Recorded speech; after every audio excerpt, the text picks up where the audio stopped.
I'm going to show you how to make the perfect crochet hook out of resin. We'll be using a size 8mm for the first crochet hook. I mixed up some clear resin with black acrylic paint and some sparkles, some multicolor sparkles. So you're going to get your dropper and fill it as full as it will actually go to reduce air bubbles. And then we're going to go ahead and start at the very tip of the crochet hook mold. And when you take your dropper, you're going to go ahead and put it in there almost as far as it'll go. So you kind of go to the end and then you'll pull it back just a little bit so that there's room for the resin to go through. And then we're going to, you'll see the resin's kind of on the outside of my dropper, and that's okay, it's not a big deal. That's what that ring's from. Then we're slowly going to go ahead and put that resin in, and the slower the better. It gives it time to settle and again reduces the air bubbles.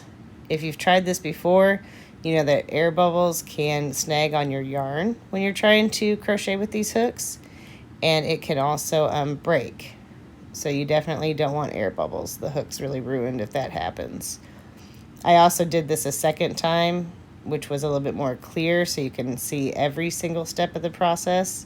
But I'm just slowly pushing that resin in, slowly, and backing up my dropper just a little bit. Then as soon as you get that done, you want to make sure you go a little bit further down the hook. If you don't, the resin will start to settle and then you could get an air bubble. So we're just going to go ahead and put this resin in all the way down the crochet hook. And I fill it almost to the very top. I fill it right to the little edge. I rather fill in my hooks at the end than sand them down. That's why. So if you want to fill them up to the edge, like right to the top of it, then you'll have to sand them down when you're done, which isn't really a big deal.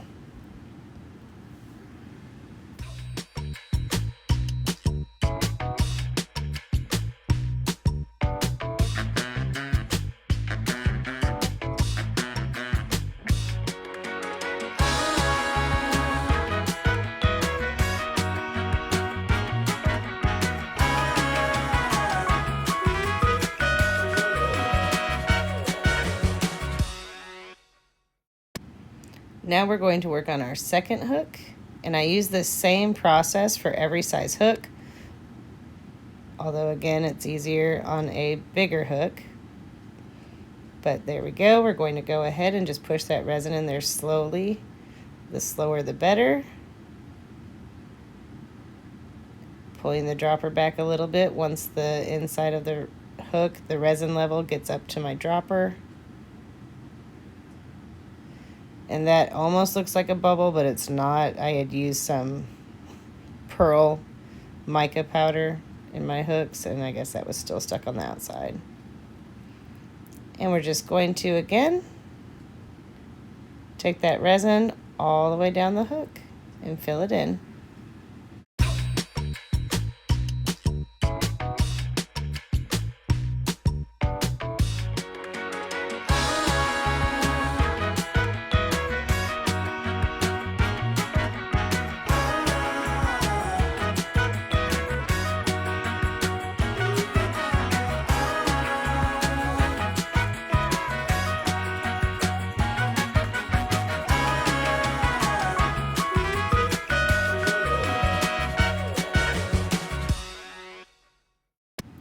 Sometimes your resin is not going to go in so nicely to your crochet hook. So I'm going to show you what to do when that happens. So if you'll see here, we can see the bubbles right there in the very tip of the mold. And that's going to be horrible. So I'm going to squeeze that where that bubble is and try to squeeze that bubble out. And basically I'm just like squeezing resin into its spot.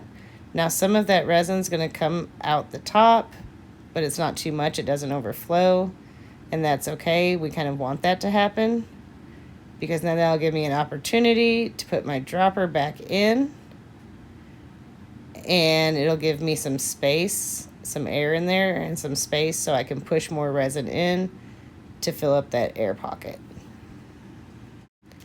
I'm going to end up smoothing the resin down just to get it out of the way so I can push that air bubble out with more resin. You can see it moving down my crochet hook.